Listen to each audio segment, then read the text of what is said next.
Das haben Kinder noch in den 70er und 80er Jahren beim Spielen gelernt.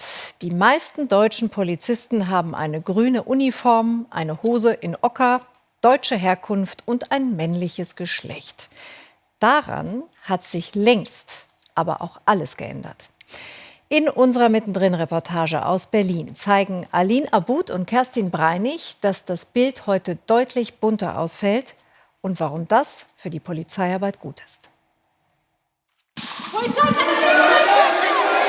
Waffentraining an der Berliner Polizeiakademie für Aysha Salman und ihre Mitschüler. Polizistin zu werden ist schon lange ihr Traum und der ihres Vaters. In der Türkei war er Polizist, jetzt tritt seine Tochter in Deutschland in seine Fußstapfen. Ihre Familie ist stolz auf sie, aber im Alltag stößt die 21-Jährige auch auf Ablehnung. Türkinnen gehören auf jeden Fall nicht zur Polizei. Sowas habe ich auch schon mal gehört. Und weißt du, warum die das denken?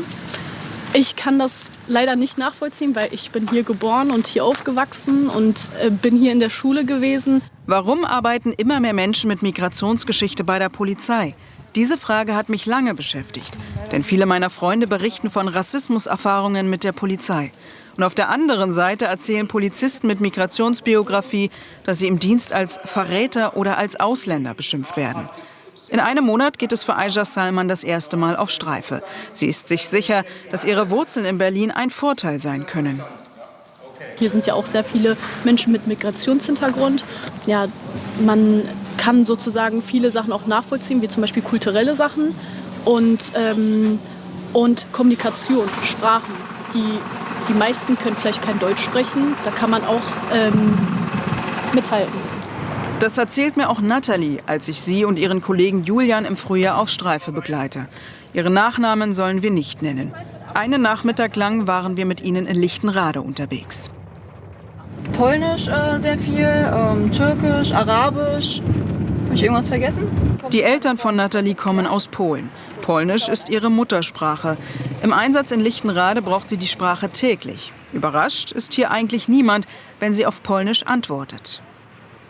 Tatsächlich sind Menschen relativ selten verwirrt. Also die nehmen es manchmal auch als selbstverständlich, dass man gerade Polnisch spricht. Das ist auch ganz lustig. Ich habe nämlich einen Kollegen, mit dem ich öfter mal fahre, der spricht auch Polnisch. Und dann reden wir beide Polnisch und das wird einfach als normal angesehen oft.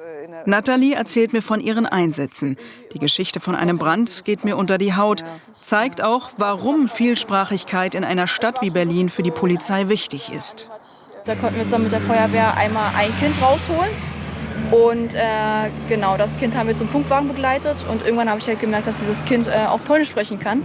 Und es war total besorgt, weil sein Geschwisterkind natürlich noch in der Wohnung drinne war. Und wir konnten direkt so eine Verbindung miteinander aufbauen. Ja, ich habe gemerkt, dass diese Sprache einfach total geholfen hat, dass das Kind auftaucht, mit mir überhaupt zu reden. Und konnte es so ein bisschen auf Polnisch trösten. Aber dann ist die Sprache schon der Schlüssel, oder? Ja, genau. Das hat mir einfach so geholfen zu wissen, dass ich einen positiven Einfluss in dieser schrecklichen Situation irgendwie noch beitragen konnte. Lange hat die Polizei sich schwer getan, den Berufsweg für Menschen mit Migrationsgeschichte zu öffnen. Das hat sich seit den 90ern geändert, weil man erkannt hat, dass die Polizei deren sprachliche und kulturelle Zugänge braucht. Mit 37% Migrationsanteil bei den Neueinstellungen liegt die Berliner Polizei heute bundesweit vorn. Polizei Berlin, mein Name ist Frau Sauer, meine Kollegin Frau Öztürk. Wir werden Sie jetzt durchsuchen. Für sie und ihre Mitschüler ist diese Vielfalt normal. Aysha Salman glaubt, dass das die Zukunft ist. In Berlin sieht es ja wirklich gut aus, aber in den anderen Bundesländern sieht man ja auch wirklich, dass sehr wenige mit Migrationshintergrund bei der Polizei sind, im Gegensatz zu Berlin. Und das würde auf jeden Fall auch den Ruf von der Polizei ein bisschen ändern, würde ich mal behaupten. Und so wieder Vertrauen zu gewinnen, das auch durch Nachrichten über Rassismus, Polizeigewalt und rechte Chatgruppen immer wieder erschüttert wird. Aysha und viele ihrer Kollegen wünschen sich eine Polizei, die nicht nur alle Menschen erreicht, sondern auch den gesellschaftlichen Querschnitt Deutschlands abbildet.